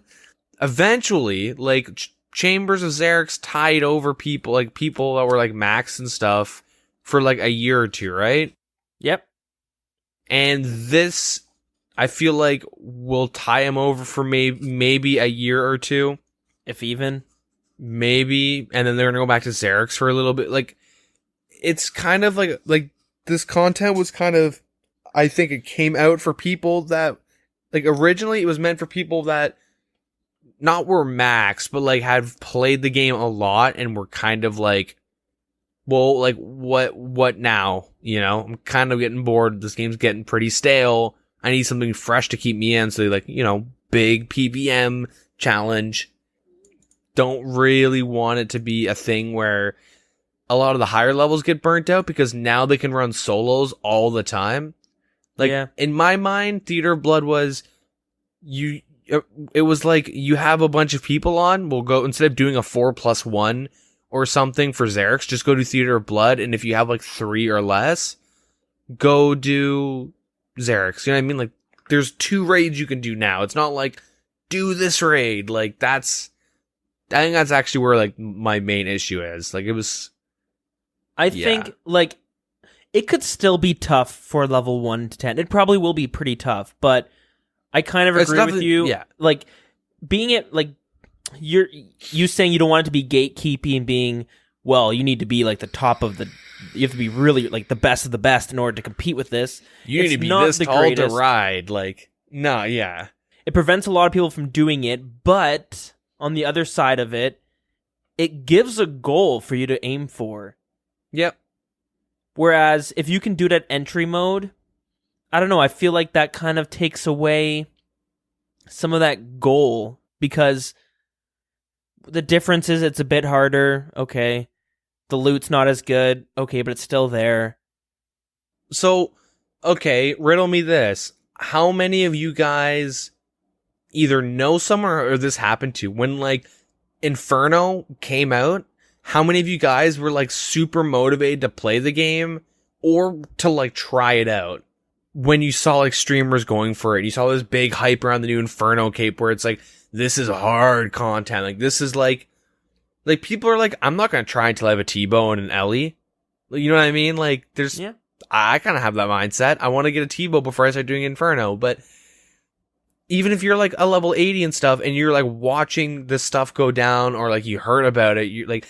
So many of us were like, holy shit, I am really excited to, like, get to that point one day and I could have that cape. That is so cool. I personally know, like, 2 or 3 people that they didn't even play RuneScape, and we would sit there and, like, watch the streams, and, like, they made accounts to play the game. They, like, yeah, I want to try RuneScape now. And they, like, made an account, played it, and then, like, all, like, people, like, even with Theater of Blood were like, I'm resubbing. I'm gonna play for, you know, they quit after a month or two, some of them, but some of them stay with it. But the main thing is that, like, if it's like the super, like, I don't want to say like prestigious, but like challenging, I guess, content that comes out motivates a lot of people to, like, start grinding and to go for those goals, even if it's temporary. Like, it gives a lot of people incentive to, like, log back in and keep on playing, because, hey, look at this sweet thing you could accomplish at some point if you just play a lot. Yeah, like, I think we'll move on shortly. We won't go on too much longer about this, but I agree. I don't feel like you're going to do entry mode. that might be your goal. Let's say you're level 100 and you're going to go, I can't wait till I can start doing some Theater of Blood entry mode. It's going to be sweet. We can get a couple guys together. Maybe I'll just try it solo, whatever it is. I can't wait to finally get there. You get there. I don't feel somebody's going to beat entry mode and they're going to go, I can't wait to do Theater of Blood normal mode. Yeah. I don't feel that will be a goal. Again, if you like a lot of what I'm saying is I don't feel. I don't necessarily know, right? We don't know how this is going to play out. We could be 100% wrong. We've been wrong in the past about things. I haven't, but I have. I'm never wrong. It could be my bias from other games. Could just be me being kind of ignorant to some of the lower level PVMers, or maybe I'm ignorant to the people who are, maybe there's tons of top level PVMers doing Theater of Blood and they're just sick of doing it with the same 4 guys all the time. Yep. And they just want some other people to be motivated. Because 1,500 people, I can see that's a pretty low number. That kind of sucks. Will it increase? It would probably take a long time for that number to be at a really high number of a healthy number of raiders. Yeah, I mean, okay, so what is the average player per day on Old School? Amount of people playing? Yeah. I want to say like 50 to 60,000. So currently we have 68,000 people playing. I'd say, yeah, probably about, well, it's Sunday. So it's a good time to be playing it. But during the week, I want to say, I don't think it'll ever drop slower than 50,000, to be honest. Yeah, so it seems like it's... Yeah, I think 50,000 is a pretty safe number to average at. It's probably a lot higher, but still, let's just say 50,000. Well, I'm looking at, like, Scape XP, which is, it just tracks the numbers of people playing. It's probably not that accurate, but yeah, I guess it does kind of seem a little low. I don't know, though. Maybe not. I don't know. It's weird. Never mind. Okay. Yeah, we'll move on. I think we've talked about this a bit too much. But yeah, I would love to hear everyone else's thoughts on it. Maybe give us some backgrounds if you've played some other MMOs or whatever it is. Yeah. Anyways, anything else we want to touch on for this one? Avernick hilt and Justiciar armor being the only drops. Maybe Jagex wants to be more of a common item. Maybe they want to settle at its price range quicker. Yeah, I guess, yeah, they probably feel like it's taking a little bit too long, and maybe at the current player base, it's never really going to get there. Yeah. I don't know, though. But I do know you linked a picture. I think that was related to the Iron Men that were just ripping through. Yeah, like they, average 25 minutes-ish. Yeah, and it's a group of 3. Yeah. Okay, so there are groups of 3 able to rip through it. These are probably top-level players. Oh, yeah, they are. Super good, like super skilled players. But interesting to see that there are groups of 3 who are able to run through it. Yep. Anywho, they do have a poll on all that stuff, detailing all that jazz, I guess. Yeah, it's all tied into one post, so one poll question. So it's either all going to pass or none of it will pass. Yeah. It'll be interesting to keep our eye on it to see if Jagex are willing to revert some of their nerfs. Maybe they seem like, okay, we don't want all these level 100s ripping through it. Look at this. The Venezuelans are now just NMZing to 100 combat and ripping through Theater of Blood bots. Yeah, maybe. Who knows? Yeah, whatever. Let's continue, though. To something a little less interesting, but it is the Rune Fest theme reveal. I am kind of excited for this new Rune Fest. It seems pretty cool. Unfortunately, I don't think I'll be going, but no, it will be fun to kind of watch the streams and see how everything kind of runs out. The past couple years, we've watched their announcements, which is always great. I even watched some of the RuneScape 3 stuff. Some of it is kind of interesting. Other stuff is, I don't know. It's going to be awesome to see the microtransaction that's going to fall out from this, but, yeah, we'll have to see. Yeah, the theme is Relica, Fremnik Province. Ooh, Vikings. Yeah, see some skimpy women in some Viking outfits. I guess women in some skimpy Viking outfits. Ooh. So that's always nice. Yeah, anyways, cool stuff. They do have a video on their YouTube. It's actually kind of a good little video. I liked it. Yeah, me too. It was kind of well produced. It seemed like the whole office got involved. Man, there's a lot of people working in those offices. Yep, couple of vending machines. They've got a large list of employees. I was surprised. Like, I know there's a lot of people working on RuneScape 3, but still surprising to see. Yeah. You know, deep down, you kind of hope they're all in like a basement. Just all these cramped ass all basement. Temp workers. No benefits, nothing. But they did mention some things. As you said, the theme of it and what to expect. We've mentioned before they're going to be having this. Yeah, they're going to be having a concert with the Royal Philharmonic Concert Orchestra, which is a very prestigious orchestra, and they're going to be playing all RuneScape music. So that sounds actually pretty fucking sweet. That should be cool to watch. Some of that classic sea shanty too. Mm-hmm. Anyways, of course, there's going to be some beer there, so that's... Got to be of age. Yeah, and you got to be 18, so, you know, in Canada, you got to be 19, unless you're in Montreal or Quebec. If you're in the US, 21, so you can go there and get a little bit of early drinking in. Because I'm sure no one's ever touched a drink before the legal age. Because that is against the law, and we don't do that. Hell no. So if you want to go taste some beer, head on over to the UK for a weekend. Couple of beer shots, have some fun. Fuck yeah, get fucking trashed. Oh yeah. And of course, buying a ticket puts you in for a draw to win a awesome Chill Blast RuneScape themed computer. So it just does not connect to your internet. Nope. I'm just gonna always make that joke. Set me up, I'm gonna take that shot every single time. Anyways. Yeah, looks like Chill Blast really likes these like little giveaways and stuff, you know? They like working with Jagex, it's nice. Yep. But yeah, on their website they do have like a whole thing about that. Like if you're participating in the giveaway, I guess, if you would be. Yeah, they say the competition opens on July 3rd, but if you purchased a ticket beforehand, it will automatically be entered. The closing date for entries is October 5th. The winner will be picked randomly by an independent third party. Probably OS Buddy. Yeah. Independent my ass. The prize specification is subject to change. Gotta love that. Prepping for some controversy. There's no cash alternative for the prize. And if you're at Rune Fest, Jagex will make every effort so that you can take that computer home with you. Or do they just like, and Jim, you win, and they just like hand him a PC mid like Rune Fest and like, oh shit, this thing's fucking big. Go and take a piss and someone just yanks it. Boom, yeah. Gone. Okay, I'm just gonna go to my my hotel room. Sorry, there is no re-entry. Do you have to do? Did this have to be the first event? Could you have not held off until Sunday? Maybe get like a backpack with some counterweights and some hooks. Just hook that shit in, you're set.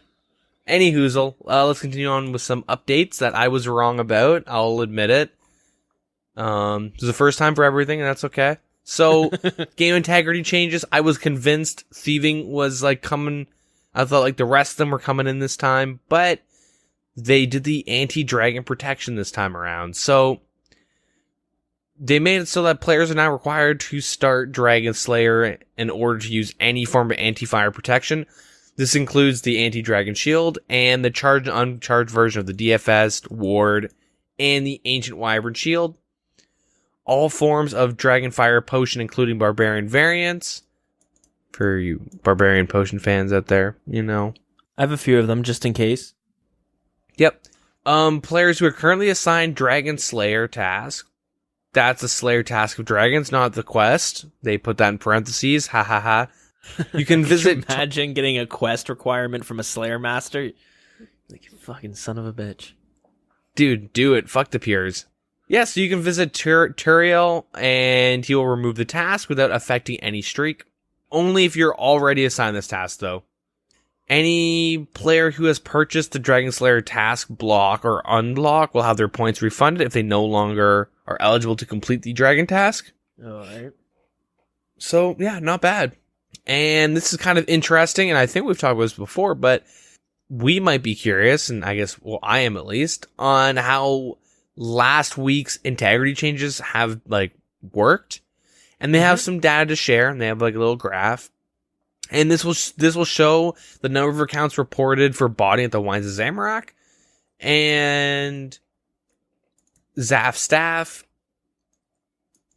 And yeah, you can see that like it has dropped a decent amount. It's on the decline, not heavily, but like I mean, Varrock's center has been a huge decline. So let me rephrase this. So the Wines Center, Red Chinchompas, and the May Training Arena. And they're all like pretty heavy. They don't show like what the numbers mean, like how many are being reported. They just show like what the graph looks like. And yeah, things like the Mage Training or this Wines of Zamorak are like they completely dropped. Mage Training Arena, you know, lower than before. It's funny because it shot up and then it went down. So it's almost as if some bot programmers saw that these changes were coming up and they're just, all right, get your bots going. We only got a week for this. Yeah, let's transition some of these bots over. You know, make those Wines of Zammy levels get put to use. Those telegrabs. Yeah, so a lot of them have been on the decline. They do mention that surprisingly enough, and I don't know why this is surprising, but surprisingly enough, the Mage Training Arena and the Red Chinchompas, they realize a lot of them are those pesky Venezuelan gold farmers. Interesting. A little bit of Google Translate and the quest is no problem. I mean, they have, like, I know Venezuelans have Facebook groups on how to do certain quests and whatnot, and how to, like, gold farm effectively. What a shitty situation that'd have to be in if you lived in Venezuela. Dude, imagine having to do Dragon Slayer to make a living on, like, just 4 accounts. Imagine you're not even a gamer and you're playing fucking RuneScape. True. I used to work construction, now I'm playing this game. Yeah. I was a doctor. Yeah. God. At least those steady hands, man. I guess it's a surgeon, but steady hands, got those hot switches. Shit. Can one-tick switch like a madman. Anyways, I feel more bad about the people who never played this game. They were a doctor, then they have to make their money off this game, then they get hooked. They can never go back to being a doctor now. RuneScape's their life. Mobile came out. Ooh. Yeah. All right, let me just pull out my phone and give you your diagnosis. Sorry, 1 minute. Oh, the servers. Yeah. Goddamn, sir. Sorry, hold on. I gotta go close to my fucking router. Yeah, no. I don't work in rooms 8, 9, and 10. There's no service in there. Yeah. Anyways, so you know how bad the servers have been, right? They've not been the best. So Jagex decided to add 10 more worlds.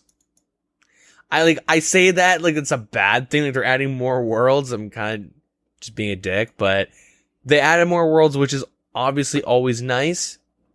I guess the servers have been decent for me, at least recently, but I also haven't been on as much. But yeah, so that is nice. This is kind of anticipation for mobile. I've noticed like a lot of people are playing a lot more. It's not new players, because right now it's, you know, it's the beta, right? Yep. Oh, spoilers. Oh, great. But I've noticed that like it's retaining players, it's getting players to keep playing, I guess, while they're at work or like driving. Hopefully not, but it's always good. Yeah, so they've added a Oceanic server for free to play, 2 NA West servers free to play. One's a 500 total. They've added 3 NA Wests to members. One's a 1500 total. They added 2 EU members. One's a 2K total. They've added 2 NA Easts. One's a 2200 total and one's a 1500 total. Is that our first 2200 total level? I think so. I'm almost 2100, so I'm really excited to get to those. The true elite level world. Until they release the 22070 2277? 77, is that the max? Yeah. I'm surprised they don't have one of those. Oh, they will. Probably not. Maybe. Kind of hope so. That'd be kind of cool. Make it so only like 5 people can be on at a time. Balanced. Yeah, in other news, the log storage crates found beside the hot air balloons have had their models updated. Oh, they cool. look pretty nice. The fletching skill cape and the max cape can no longer be used to obtain a bronze crossbow whilst in a duel. Oh, this nice. was because you could anti-scam, and I'm not even kidding. You know, okay, I didn't want to mention this because I've been accused of, like, being a scammer at the GE. Okay, you know those guys that are like, yo, I got a maple short bow. Here's some rune arrows and a maple short bow or an addy arrow, and we're gonna go duel. And they're like level 20, right? Yep. So the whole scam is that you go, oh shit, I know what to do. I'll just bring like iron arrows instead. But then what they do is they make it so you can't use your offhand, so you can't equip a bow because it's a two-hander thing. Yep. And then they just throw darts at you. What people did to anti-scam were to bring a max cape or a fletching cape, and you could like, because the fletching cape lets you get like a grappling hook and a crossbow. And you would just get bolts and like bronze bolts or whatever, iron bolts, and then the guy's level 22 and you have like 99 range. Well, you better if you have 99 fletching. Not really, but you know what I mean. Like you better be able to kill level 22. That's what people were doing to anti-scam. So smart, but that is very scary. If you're messing with like a scam in any way, just don't fuck with it. Don't try and outsmart them. But I do know people that would do this to like trick people that are just trying out, you know, this type of a scam. You can there's a lot of pretty complex scams out there. So if anything seems a little bit fishy, it's almost always a scam. Better to just not do it. Yep. It was the same thing with magic, but tridents. So you can't do that for the tridents as well. They're just trying to take out scamming in the duel arena. But yeah. The monks of Zamrock will no longer chase players outside of the temple when stealing wines of Zamrock. Because of last week. The total level milestone messages are no longer duplicated when you level up multiple skills at a time. I noticed that was kind of weird. Let's say you're like 1199 total level and you finish a quest and get 3 levels in different skills. Like the message would come up 3 times in your chat box. Right. It's not only once. Zahir in Narda will now accept and create potions using vials of blood. All right. The inconspicuous crate in the Warriors Guild has been moved to the northern side of the bank to stop it from clipping into the wall, which was always weird, but nice.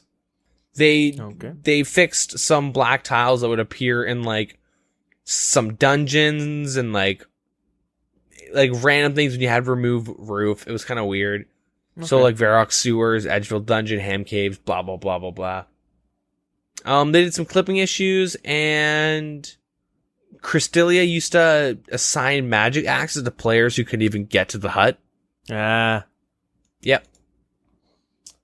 If you do have a task right now from Cristelia is the Wilderness Slayer person, and they don't take an account into what your combat level is. So she doesn't, I should say.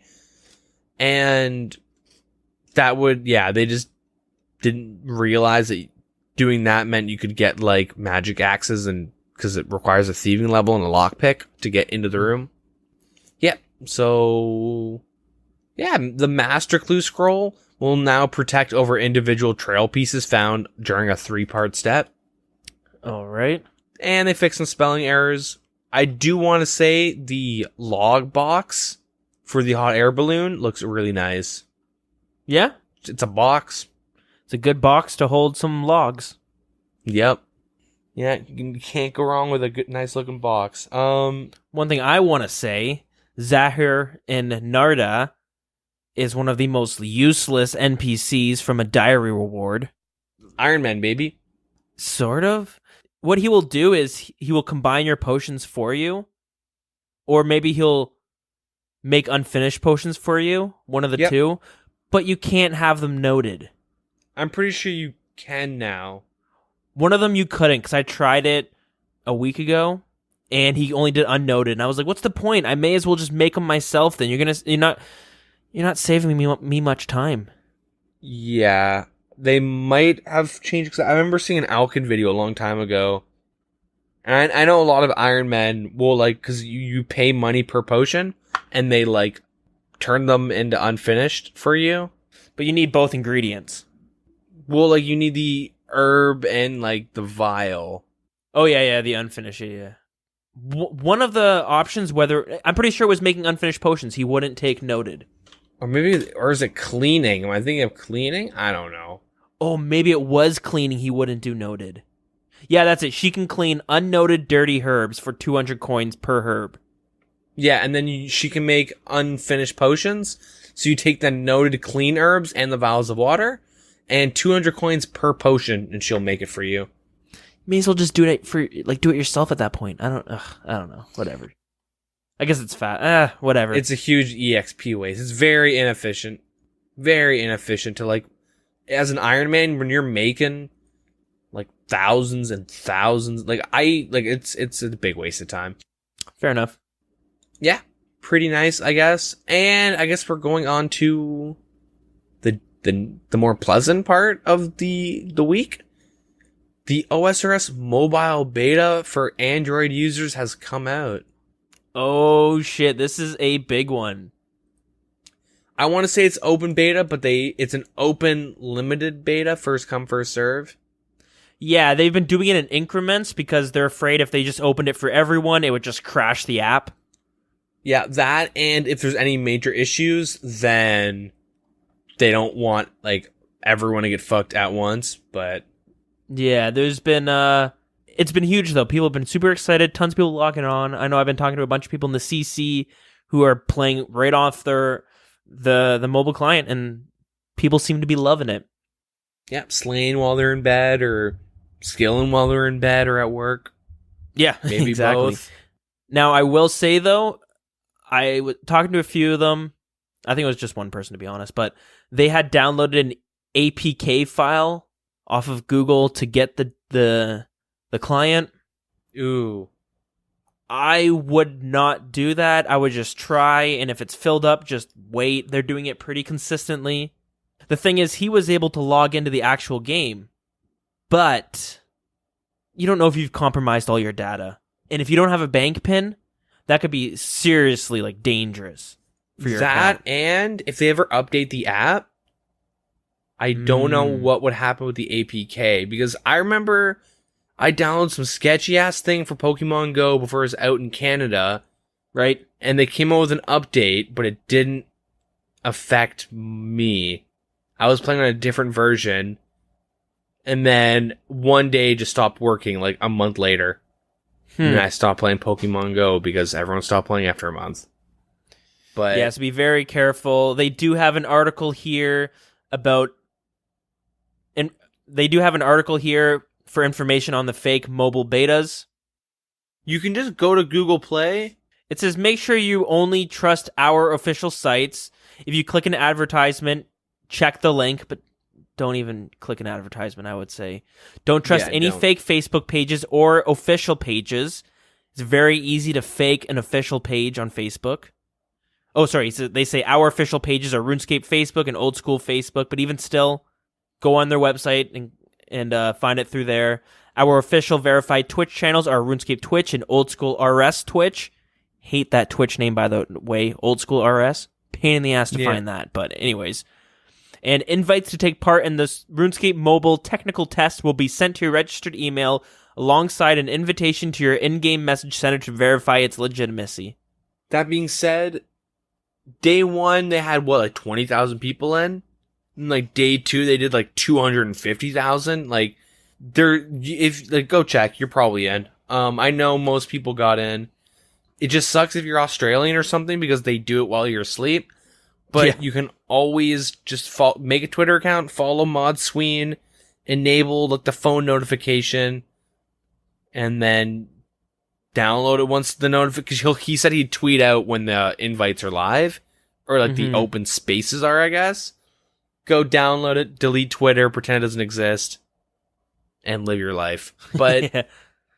Unfortunately, though, if you are using a Chromebook, Asus Nexus 7, HTX Nexus 9, NVIDIA Shield, Google Pixel C, or Huawei P8 Lite, you will not be able to use the beta on those phones. yeah, you do need members. Keep that in mind. You must be a member to play. But yeah, I guess you've had I guess we'll talk about the iOS still in development. Don't worry. Blame Apple for, forcing devs to use Swift. So it's definitely not high up on their list of priorities. They do also say currently you cannot make payments within the application or using your Google Play balance. This is still under development, so this leaves me to believe if you have Google Rewards, which is a app from Google that you sell your information basically to them for pennies at a time, but every now and then you'll get an alert to answer a survey, which will be literally like, have you been to these restaurants? McDonald's, Harvey's, Starbucks, Swiss Chalet, whatever. Check mark the ones you've been to, or you click none, and then you click submit. Then it'll say, how was your overall experience? 1 to 5.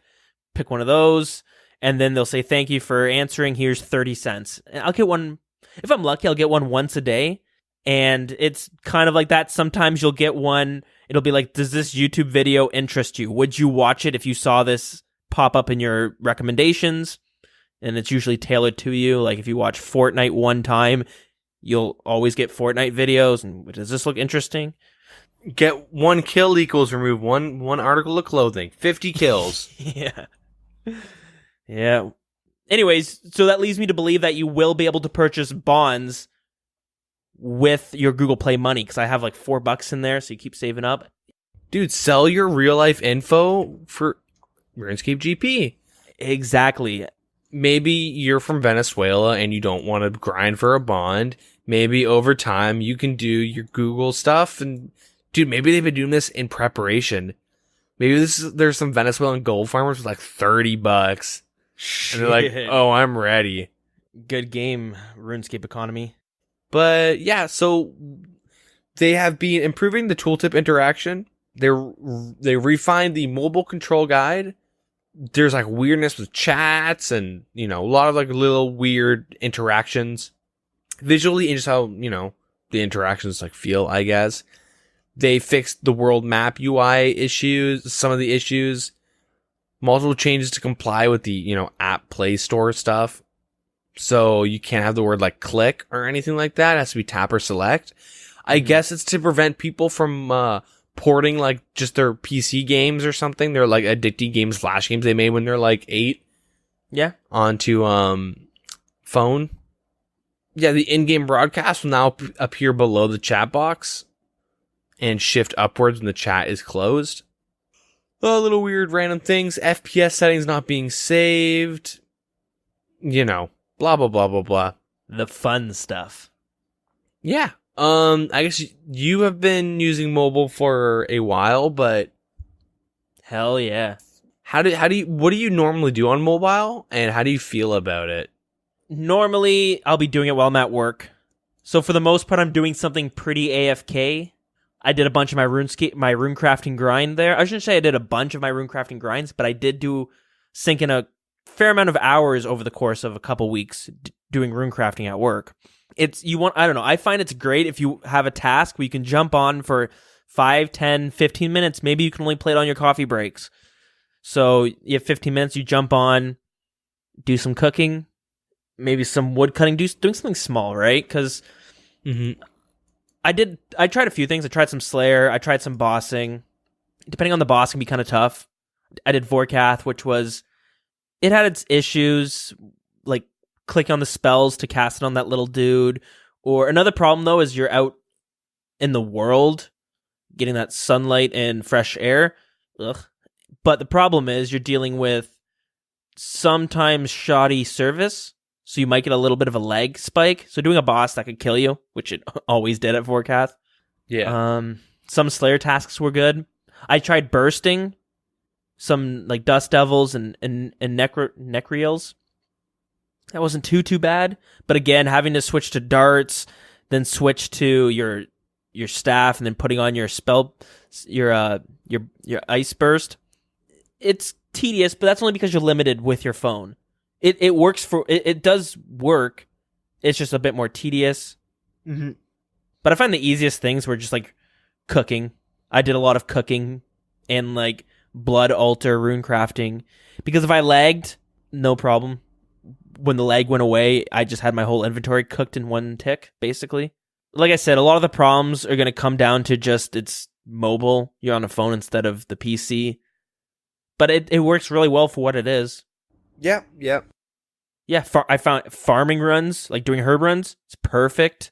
Because by the time your next break's on, your herbs are already done. Easily just bounce around, do those real quick. Found that was really good. Yeah. But anyways, you were new to all this, so I'm interested to hear how you feel about it. I did Wintertodt, Volcanic Mine, and farming. Not my grinds completely on mobile, but I did a little bit just to see how it fares. So one thing I noticed is that Wintertodt, it's probably just the amount of players in an area, but I didn't really fuck with the GE or anything on like a populated world, but Wintertodt was super laggy. I was getting like 20, I guess not super laggy, I was getting like 20 frames and stuff. Keep in mind, I'm on like an S7 Edge. I'm on a Galaxy S8. Yeah, so maybe that could be part of it. I'm not too sure. Volcanic Mine, my issues is just, it's so, like, I think it might have been the minigame itself. Because when you're pouring your jug of water, or whatever the fuck it's called, onto the lava, you have to be facing the direction. And sometimes it's not like you point and click. You have to like run to like one part and then run to another part, so you end up running at to where, you know. And it's super like finicky, I guess. And so it's kind of annoying trying to do that. Farming runs was pretty nice, but this is a me issue. So if I want to do a farming run, I type in search, type in farm, grab out all my basic farming gear, and then hit enter, and then type search. If I'm doing a tree run, I type in tree, and I have all my teleports, everything related to farming tree runs, like fruit These trees are under and all that tags shit. on your third-party client, RuneLite. Yeah, I need RuneLite on my phone pretty much. But yeah, I am using RuneLite, and then I have the same thing with herb though, so I can like type in farm, grab my shit, type in herb, grab my shit, and I'm good to go. And it's not a mobile issue. It's like me relying too much on a third party client to like make my life easier. But as a whole, it is like, it's pretty good. I feel like if I were to like, hey, you know, I'm gonna go do this, and this today. I'll bring my phone. I'll do some farming runs throughout, you know, the time. Maybe I would just grab all my herb teleports and stuff, and then just jump in. Spend 4 minutes? It takes me like 4 minutes to do all my herbs, and then off to the next. I feel like one of the big issues with mobile, if you're someone who has never organized your bank and you have it on like one tab, it's super hard to navigate through it because just scrolling when that scroll bar is so tiny. For me, I have it I have almost all my tabs used for things. I have melee gear, I have consumables and key items, my magic tab, range tab, resource tab, tool tab, quest tab. Anyways, I have them all separated, so each tab, the scroll bar is easy to move, but if you're using just that one tab and your bank's full, it's super hard just to drag down. Yeah. I'm sure eventually they'll have it so you could swipe on your phone and you'll scroll through it, but currently that's not the case. Yeah, it's kind of weird. I like instinctively didn't go to like the flick swipe, you know, like just the. I kind of went to the bar just on habit. Maybe because I kind of knew that's kind of how you had to go through it. But yeah, I keep my bank. Actually, like before mobile like was released, I reorganized my farming tab. I made it nice and small and crisp, so I could easily like just tap through it. I can just tap through all my shit, my gear at least. But yeah, I guess if you're, you know, might need to organize that bank, might be helpful. I did notice a bunch of members in the CC. They had noticed that you don't need to push slash when you're pressed on your clan tab on the chat. You can just type. Yeah, that's really nice. And I was talking to another clan chat member, and he said he has a a mouse he can plug right into his phone and use that. Damn, that's pretty busted. Yeah, that's pretty interesting because there's a bunch of... I don't know if it's going to come to the main game. I sure as hell hope they do, because that means they're kind of going back on what they said originally, that they don't want anything to be easier on mobile than it is on the PC. But we already have the clan chat thing on the mobile, but not the PC. We have that bank interface where you can click on it and then you can left click to withdraw all. I know that if they put that in the PC, you might have some people who's going to complain about it. Maybe some of the high level skillers. I don't think it's the best idea to have something that works well for the game, but you only put it on mobile, since mobile's a pain in the ass. Yeah. I don't know. Overall, though, I'm not like it's fucking amazing. Oh my god! But like, I'm happy with it so far. The only thing is, like, there's gonna be a lot of ironing out, like, some random things. Like the Wintertod UI is like covered up by just the placement of the mobile UI. Like, it's kind of like not in a clean spot. Yeah. And I don't know if that's fixable. I'm not sure how, like, pest control is probably just as bad. Like, I think a lot of the mini games will have issues on mobile, but yeah, I'm not too sure. You can kind of see why it's taken them so long, because there's just so much to work through and there's so much to test. Luckily, they have us playing it that can kind of give them some feedback on, hey, the UI for this minigame is not really working, so they can fix it. But there's just so much in this game that they have to adapt for old school RuneScape. I have no idea how RuneScape 3 is going to work on mobile. I don't think RuneScape 3 is going to be around at this rate. Yeah, fair enough. But that's what they're looking to do. And anything else you want to touch on for this mobile update? That's pretty much it, yeah. All right, perfect time to segue it then. Because, yeah, RuneScape 3 is also going to mobile. If you ever played that game, you know you can get overwhelmed by how many menu options and how much clutter you have on your UI, your user interface. There's a lot. And if you've watched any of the Twitch streamers who are, when Solok came out, their new endgame boss, I was watching some streams and they had so many action boxes for attacks and things like that. Like, I can't even imagine how that's going to be for the mobile. But I feel like so many microtransaction deals will, like, pop up that your game will just kind of freeze up. Oh, they'll make sure it won't freeze for that. Freeze once you've closed them. But yeah, that's the thing. A lot of their microtransactions, they're kind of on par for some of they call them freemium games on the phone, where they're free, but you're going to hit a wall. And if you actually like the game, you're going to need to spend money if you want to continue to progress. There's tons of games like that. It's unfortunate, but that's just a pay model that they found worked for a lot of mobile games, because people just are very against spending money when it comes to a mobile game. That being said, last week we were talking about microtransactions going on in RuneScape 3, about their Runepass and all that stuff. So the subreddit has been going through kind of a battle of their own against their JMods. But there's been kind of a slight update. It doesn't really mean much. You can always go back to it. I know some people might not care about it, but it's kind of interesting to keep an eye out when it comes to kind of sketchy things like this, when it's, considering the microtransactions and we're so close to RuneScape 3, as in the games aren't too far. I mean, not like gameplay and how the game is, but the same company works both games. One of the JMods for RuneScape 3 kind of came out to talk about why they're doing this Runepass idea. This is what they say. Take it with a grain of salt. What have they said in the past and they've gone back on? Probably way more than what we know. I think we've talked about it at least 2 or 3 times. Like, things that they've done and then they do it again and again. Yeah, and it's not like I'm going out of my way to find this stuff.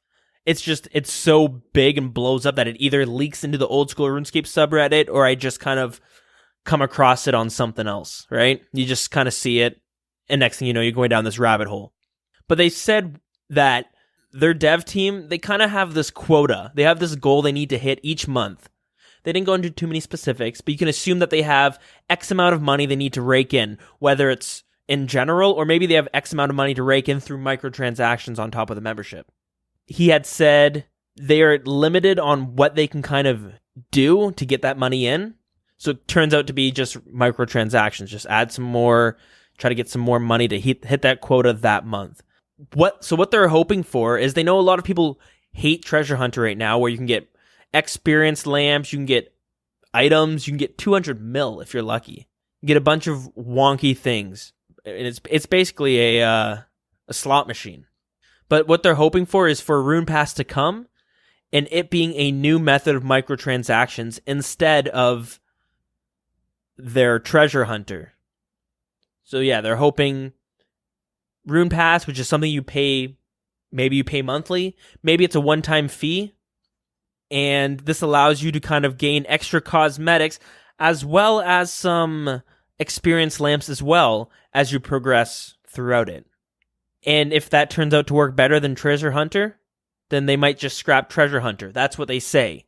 For all we know, from all we can assume, they're going to keep both of them when it turns out not to be the case. Or maybe they both keep, maybe their data shows Treasure Hunter is bringing in lots of money, and now Runepass is bringing in extra money.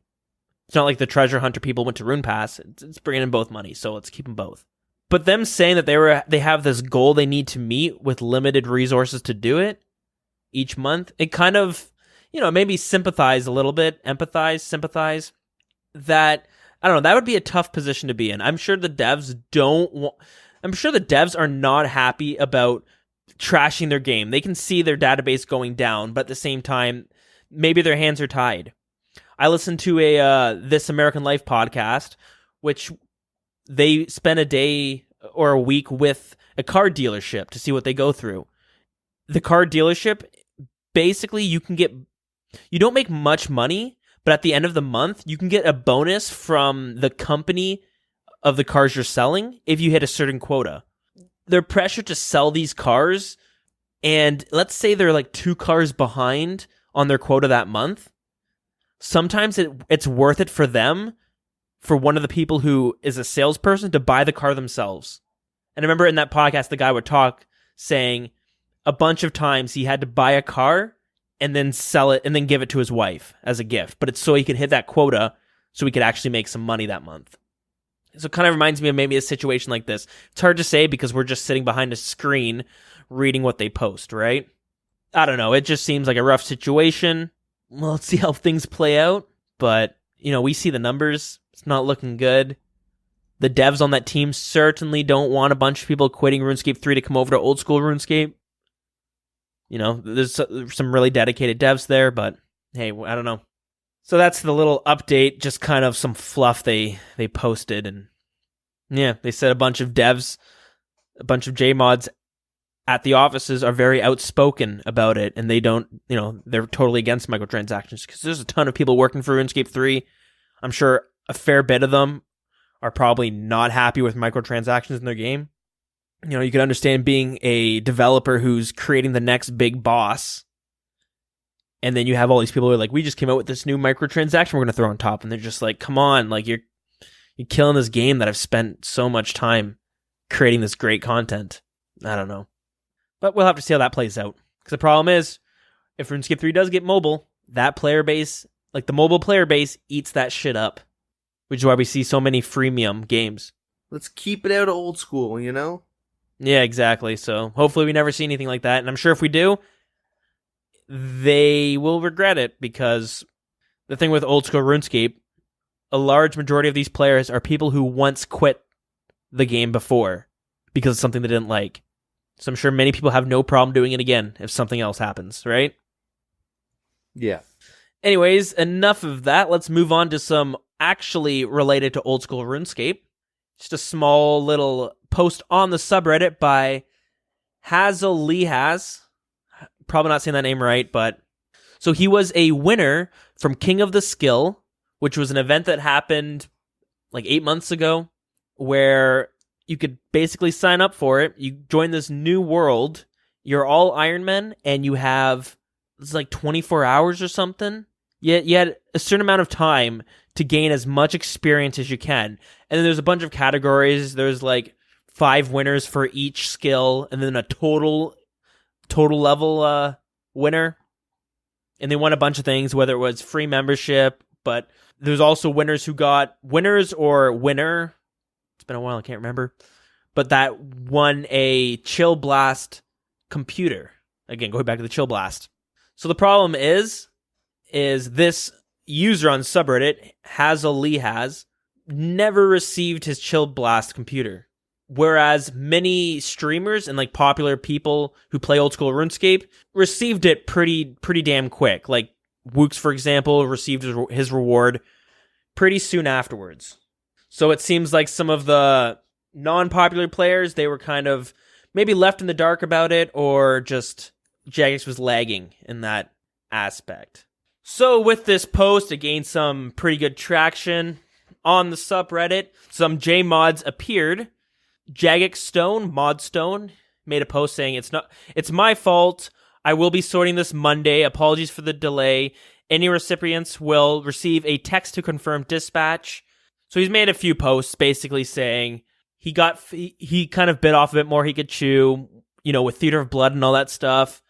Bunch of updates coming out. I'm sure it just got bogged down or something. Yeah. So he said Monday he'll be setting them out. So it's a little controversy there. So it's understandable that people can kind of get behind on some stuff like this. I also know that with esports, getting your reward isn't as easy as you would think. You don't just cash out the same day you won. Sometimes it takes more time because maybe they got to transfer the money to a different currency or somehow get it to you. It's not just like cash sitting in a suitcase. Meet them in Vegas. Yeah. Gonna make another trip there. So there's some complications that happens. RuneScape's not the only one, but the difference is, I wonder, like, how big of a problem was this?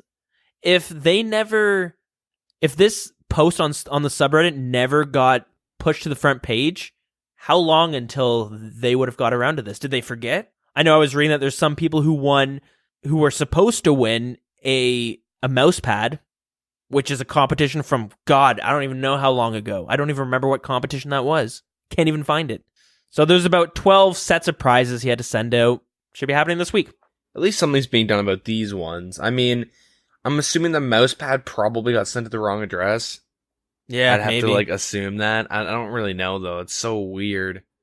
I've never really been involved in online winning of a sweepstake or a competition that gave me a PC.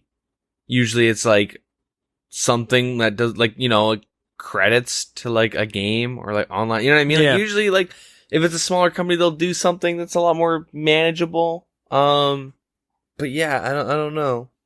Yeah, it's tough. He did own up and said it was his fault. Some people were blaming other J-mods, and then Jagex Stone, Mod Stone, came up and said, hey, this is me. I was the one behind this, but with mobile and then Theater of Blood. Really, it's Mod Jed, just on his Twitter account. He's got a couple aliases.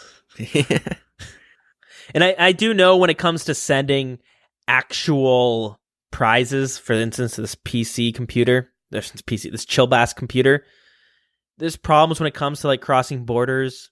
I know with our blacksmith Bhooley, he a member of the clan chat and Discord, he constantly has done these prizes where he made items out of just metal. Hold on, wait. A major company can't send out a computer, but someone in our community is able to create and ship merchandise. Well, it's not really merchandise, but what would you call it? I don't know. Weapons. Stuff, paraphernalia, RuneScape paraphernalia. Yeah. I guess so. He's able to create it and send it out faster than they can send a pre-made computer. Yeah. But what I'm trying to say is, with Bhooley, he had the problem where he sent out a battle axe and it got sent back from the border, I believe is the story. So he had to resend it again. I'm not sure if it ever got sent back, but maybe we'll find out in the future. But anyways. Yeah, UPS is this is fucking heavy. They open it up. Oh, fuck. It's a weapon. Why is this box shaped like a battle axe? It's literally wrapped perfectly. You know exactly what it is. Yeah. It's trying to wrap a basketball. Shit. But there's not much more from that. Just a little post on the subreddit. See anything exciting this week that you wanted to talk about? Nothing really. It seemed kind of like a slower week. Just a lot of memes on mobile. That's pretty much it. There's nothing I saw particular that I wanted to talk about. All right. Well, on that note, we will move it on to our lore segment.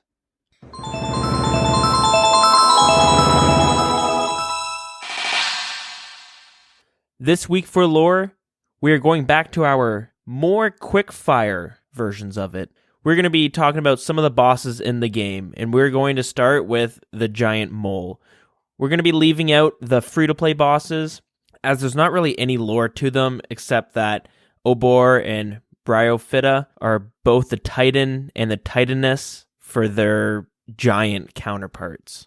The giant mole, which lives beneath Falador, was created by Malignius Mortifer, a follower of Zamorak that has powers similar to a necromancer, although he himself is not actually a necromancer. When experimenting with the bottle of Super Ultra Flora Growth Potion, he accidentally created the giant mole. And unfortunately, that is all we have on lore for this boss. As I said, since we're going to be continuing with bosses for the next couple weeks, some may be brief, while others probably not as brief. Alrighty, now it's time to close up the show. So before we get out of here, we got a small little update on wanting to teleport outside of your player-owned house. This is just one specific scenario, but I'm sure there's others that we don't know about. But Sandbar says, for the podcast, the reason people want to teleport outside of the portal of the player-owned house is for bone running. I guess you can have it so someone's just... Fuck, I don't remember the actual circumstance why you want to do that. So I think it's if you're doing bones at like an altar, instead of having to run out of the POH, you can teleport out of it. You could save a couple seconds on each teleport. Yeah. I kind of want to test that out, because I do have 99 banked. Well, I can't really Chaos Altar. I don't know. But, yeah, I mean, I could easily see that being a possibility. And last thing that we need to mention is, last week we talked about, or we teased about, a giveaway that the previously mentioned, a blacksmith Bhooley, is going to be having. He is going to be doing a 3-part giveaway of 3 different party hats. Real-life party hats. Gotta specify that, because they're only worth like 10k in the game nowadays. Yeah. Unless it's Rs3, but... Yeah, worth bills. So he's giving away a red, white, and green colored party hat, all mounted on a nice wooden finished plaque. So got some Christmassy colors going on there. And so far the plans are, but these are subject to change. They do change. Check our Twitter, check the Discord for the informations on the change. As for now, the current plans are next Saturday is the giveaway at 10 a.m. Mountain Time. I think he lives on a mountain, which is 12 noon for Eastern Standard Time. So a bit of an earlier / midday event. And the plans are to be having a 3-part game, I guess you'd say. So there will be a drop party, a portal game, and a fashionscape contest. Drop party, just drop some items. Maybe there's a specific item that he's chosen that if you pick it up, boom, you win one of the party hats. The portal game, if you don't know, he'll have his house open. Everyone has to go to the second floor. He's on the main floor. He picks a random portal or teleport from the player-owned house. And everyone has to guess. First one to find him wins it. In the fashionscape contest, obviously, bust out the best fashionscape that you have, and he will select what he likes the best. He does say you will get bonus points for wearing one special item. Not saying you will win, but you will get some bonus points. But that item is kind of a secret, so you're going to kind of have to take a chance with that one. But yeah, if that's something you're interested in winning, do try to make it out next Saturday. And if things tend to change, maybe he gets caught up in work, then he will let everyone know on the Discord and the events channel, and we will also post it on Twitter to let anyone out there know as well. And if you're out there thinking, well, what is your Twitter and probably clan chat? Well, our in-game clan chat is WildCC. Our Twitter is @TheWildernessRS. Our Facebook is facebook.com/TheWildernessPodcast. Our email is thewildernesspodcast@gmail.com. And our Discord is posted on both Facebook and Twitter. You should be able to see it as soon as you come to our page. Just click that link if you're looking to join it. That's it for the podcast, but Deagin, you got some things, right? Twitch and Twitter, Deagin RS. Ooh, always spitfiring those, eh? Oh yeah, dude, I'm ready. I actually haven't been streaming the past week and a bit because I've had some super fucking weird PC issues that I cannot be bothered to go into detail and complain about. I feel like every 2-3 days I have to sit down and fix a bunch of shit. I don't know. I don't want to go into detail. It's gonna piss me off. I'm already stressed and just thinking about it. But I'll try and figure it out and then start streaming again. Perfect. Those are my plugins or my plugs if you care. Good stuff. All right, our song of the week as requested. Oh yeah, I think that last week I totally botched that guy's name. I know I said his name wrong. I don't want to go back and try and figure out what it was, but I know after I said it, I'm like, that's not his name. It's close, but it's not. He's probably listening Deagin, you fucking asshole. Thanks, man. Thanks. Yeah. Wow. You know what I mean? Oh, wow. That is nowhere near my name, actually. Whatever. The song of the week this week is requested by Colorized. He says, I request the song Harmony on the next podcast. It is such a nostalgic song. It is probably the very first song you will encounter in the game, aside from Tutorial Island. It is the song unlocked at the Lumbridge Castle. And there's a bit of an analysis written on the wiki. So I'll just quickly read this out because it looks like a treat to read. The piece is written in the key of A minor. It starts off with a slow, somber, harp-scored, probably butchered that word, and kalimba intro.